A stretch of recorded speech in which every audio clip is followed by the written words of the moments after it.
Bien, bonjour à tous, je suis Jade, je suis jeune reporter SFP pour couvrir le congrès de la Sophrénique et j'ai le plaisir de vous présenter et d'accueillir professeur Lucas qui nous a fait une présentation sur la vision adulte de la prise en charge des spondyloarthropathies. Bonjour, en effet, donc je m'appelle Cédric Lucas, je suis rhumatologue au CHU de Montpellier et on m'a effectivement demandé d'intervenir sur la vision de la spondyloarthrite partie adulte, chose que évidemment je pratique au quotidien beaucoup plus que la forme pédiatrique comme c'était discuté tout à l'heure, et avec la réflexion qui était que la vision paraît effectivement très axiale. Quand on parle de spondyloarthrite chez l'adulte, il faut bien l'admettre, c'est le cas, hein, que ce soit dans la formation, que ce soit dans la réflexion, que ce soit dans le quotidien, et quand on regarde sur Google ou quand on regarde sur PubMed, la vision de la spondyloarthrite chez l'adulte est très axiale. Ça tient d'une part d'abord historique, tout simplement parce que la maladie initialement a été décrite sous cette forme axiale par Bechterew au 19e siècle, fin du 19e, mais également par les sociétés, qu'elles soient internationales, françaises. On parlait d'abord de spondylarthrite ankylosante, qu'on devrait plus utiliser maintenant, et qui définissait en fait une atteinte strictement axiale ou presque.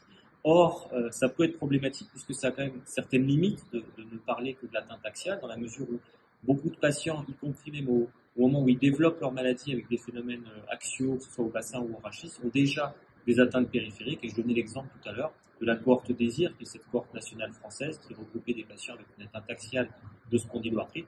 Ben, la moitié d'entre eux avaient au moins la moitié en tout cas, avait une atteinte périphérique, qu'elle soit arthritique ou anthésitique.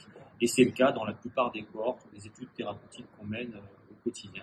Donc ça paraît restrictif, ça l'est en fait pas tant que ça, et c'est basé sur une vision pragmatique de la prise en charge de ces patients pour une raison que vous connaissez déjà, mais qui est importante à avoir en tête, c'est que autant les thérapeutiques qui sont efficaces sur l'atteinte axiale de la maladie le sont sur la version périphérique, c'est pas vrai à l'inverse. C'est-à-dire que certains médicaments qui ont une efficacité attendue et confirmée sur la version périphérique de la maladie ne le sont pas sur l'atteinte axiale. Je pense au traitement conventionnel, la méthotrexate, la sulfasalazine, tous ces médicaments-là, mais c'est vrai aussi pour certains traitements ciblés, les anti-L23 par exemple, pour une raison qui nous échappe encore.